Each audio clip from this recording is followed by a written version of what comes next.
Good morning, everyone. Welcome to the Stock Market Morning Prep video for Tuesday, April 15th. Had some crazy movements in the markets intraday yesterday, although we did manage to eke out a gain. The numbers are a little deceiving, though. You have to see what happened in the intraday, and I'm going to show that to you in the charts. Dow Jones was up 146, S&P up almost 15, and NASDAQ up 22, almost 23 points. So we had some green movement, and I am looking for further upside this week. And I mentioned yesterday in the video, we do have these holiday reversals. I have no idea why, but markets tend to reverse what's the existing current trend, which right now, as we know, is down. So I am looking for some sort of a dead cat bounce into some good resistance where we could really position short next week. 2 weeks ago, I mentioned about stocks are vulnerable at these price levels. That was 2 Saturdays ago. I put out a special report, and I still feel the same. Nothing has changed. Do not get caught up with a rally, a retracement rally, thinking that we're going to be running to new highs, because the markets are in trouble. There's no question about it. Very, very weak price action to the upside, which it smells perfectly for a dead cat bounce and and a move lower. So, I want to just show you a few things. And one of the reasons why I do think I like the markets, at least for a dead cat bounce. Now, remember, anything could happen here. Is is the VIX. The VIX, and I've shown this chart to you pretty much for the last several years. Every time we get outside of the band, and this is pretty well known practice for the professionals on Wall Street. They do the same thing. We have that outside day out of the bands. The next day we close in. That's really our confirmation that we are now looking to move higher in equities and sell off in volatility, at least for the short term.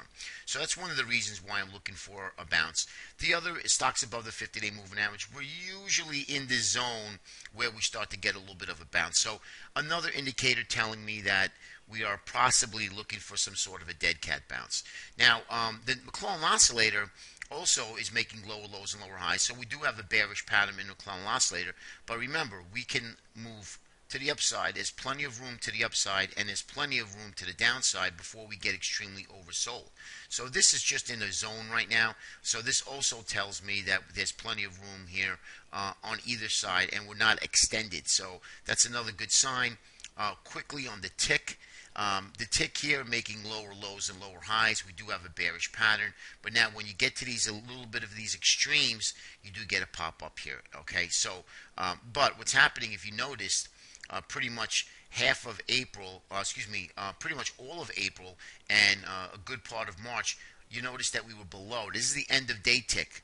We're below the zero line. So that's bearish. That's indicating that we do have a weakness in breadth, and that's telling me that we are looking for additional downside pressure. Now, remember, the sell in May going away. It's notorious. So we could get a little bit of a pop. Like I said, I'd love to see movement to the upside today, tomorrow, or even if we sold off this morning and then we rally, a good part of today, Wednesday and Thursday, because it's a holiday on Friday, and then we would revert back to the downside following next week. Now, remember, that's just a plan.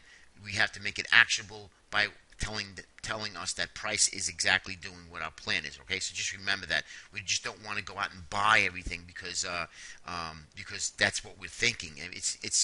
We're getting the analysis, and now we need price to tell us that the analysis is valid. Okay.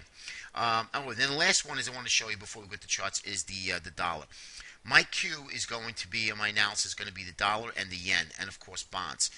We need to see what they are all doing, and of course their relationships to U.S. equities. So I do like here, you notice that we have this huge support here, and we have this big head and shoulders pattern. Now this is going to take some time, but I'm going to be watching closely what the dollar does, because if the dollar starts to break down, number one, it's obviously going to affect equities, commodities, and of course the currency pairs. Okay, that's going to be a big factor, a big driver. So we want to see what happens in the dollar. Okay, so I'm going to be watching that as well. Now let's get to the Japanese yen, and as you can see here, we sold off for several days, and then we bounced back up, and now we're sitting on the top of this upper in the resistance area here. Now there is a lot of overhead resistance, but if we start to break out, It's going to put definitely pressure on equities, and that's why I'm watching. And it's not going anywhere. The last couple of days we haven't done anything, but we are at the upper end of resistance, and then we have this Fibonacci cluster here, and then the 200. So there is a lot of resistance, but if it starts to break out, then I would say, yeah, I think this market is definitely capped. And you don't want to call a top at the moment, but there's definitely signs that a local top is at least in place for the short term. Okay, I'm not saying that it is at the moment because I need a little more evidence.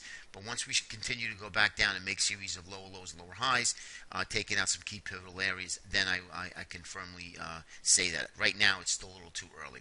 Okay, daily chart of the ES. 1272 extension actually capped it. We broke out, we failed, and now we're making what? Lower lows and lower highs. As you can see, this is a bearish pattern, and now we have our moving averages rolling over in bearish symmetry. So to me, any rallies right now should be sold.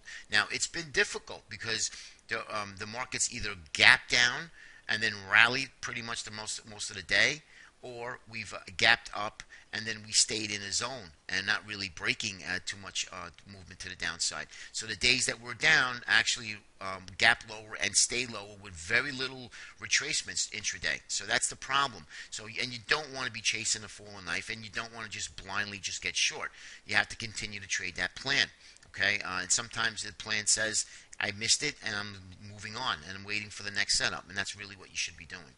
Here's the hourly chart, and again, this is really easy. You can see here, lower lows, lower lows, lower lows from this previous high, lower lows, and now we're starting to roll again in the early morning session here. It is only, we're down only 2.5 handles, but if you looked at, wanted to show you this, if you looked at the 5-minute chart, you'd say, what is going on here? And exactly, look at this movement. Look at this crazy price move. We were actually down about 5 handles in the, we opened down 5, and then we sold off down to about 6.5 Sunday evening, early Sunday evening. We consolidated, we rallied, and then we sold off literally right on the bell around 9:30. We started to sell off here, and that's comes right around here. You could see we made a small high, we sold off sharply.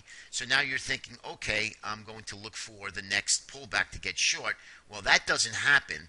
Right? Now we rally to take out the previous high, and you're saying, okay, the next pullback, I'm going to get long. And then look what happens. We chop around, we test the highs, we don't break out, and we literally have a waterfall sell-off, breaking lows, capitulating intraday just to snap back again. This is crazy. This is the price action that you really don't want because you can't establish a position. You're going to get stopped out short, you're going to get stopped out long, and then you're going to get stopped out short again, and then you're trying to look to buy it back again. So it's absolutely insane. So as you can see, this is not the volatility. Obviously, if you're a scalper and you're looking for 10 cents, 15 cents, whatever the case may be, but for more of the intraday guys, intraday swing trading guys, you'd get stopped out all day. And that's after that, when I saw some of this moves, it's like, you know what, we got to put the brakes on it. And then here, now we're just consolidating pretty much all night and into this morning, and now we're starting to break down a little bit off this little consolidation, but really telling us anything. So crazy price action, and that's, as a trader, you need to identify that. Now, obviously, if you're holding positions, you're going to have to hold through the pain of this volatility of marking your portfolio up and down on a consistent basis, because right now we have a trend change happening, and that trend change is to the downside, and that's when volatility starts to pick up like that, and that's the cue to me. That's why it tells me that we are ready to vacate this area, and I think the area is to the downside. So anyway, we have the overlay charts. We have gold lower at the moment, but we have holding up steady here, bonds holding up well, and then of course U.S. equity. So one is going to give, and bonds are the smartest guys in the room. Just FYI on that, okay? Now here's the spiders. So again, I'm looking for a 185 target in the spiders between now and maybe the end of the week, maybe 184, 185-ish, and that's just going to get us right to that 50. And then next week, I'm looking for price to move back lower again, at least test the lower end of that channel. Okay, let's take a look at the transports. You can see it's just dismal. The charts give you no indication at all that we're going higher. Again, for the short, very, very short term, and I mean only for the next few days of this week, that's the only reason why. Also, when you have options expiration, they tend to be a little bullish. So just keep that in mind as well. Okay, IWMs, as you can see, it is now testing the 200-day moving average. So the worst of the 5 indices that we follow, really, really bad. You could see lower lows, lower highs, broke down from this large uptrend channel from the March 2012 lows. We have bearish symmetry in our moving averages, and we're sitting on the 200. So the next area would be obviously that February 6th, February 5th low of 107.11, and then after that, then you're talking about blue skies below. I mean, now you're talking much lower prices here. And if Russell starts to follow, and then you get the transport starting to break down, and now the Qs, which the Qs don't look good at all, replicates the IWM, which is the Russell 2000. That doesn't look good as well. So again, guys, markets are in trouble, but remember, they don't go straight down. So I would take the opportunity of any retracement rally, right? Any dead cat bounce to either lighten up your long positions or start establishing short positions, at least going into May, maybe June, because what happens is we get weakness going into May, all of May and into June, and then we get a choppy up and down pattern July, August, and then of course we get that weakness September, October, and then we start to rally going into the holiday again. Okay, and that's just a kind of a longer term picture. Diamond's doing a little bit better, but again below the 50, and the next target would be that 200 day. All right. And then lastly, I just want to show you is the USO. USO, I like the longer term picture of USO. I like to challenge these areas here, but remember, we don't want to buy at these highs. Let's get the USO back down to 36 and a quarter, and then we would reevaluate it. Okay. All right, guys, that's it. I hope it helps. Remember, we have extreme volatility. When in doubt, stay out. Cash is a position. Take the best setups right now because the markets are in a transitional phase. And look at the dollar, look at the yen, and look at bonds. Find out what that's doing and take your cue for that on your intraday trading. Have a great day, and we'll speak to you tomorrow. Take care.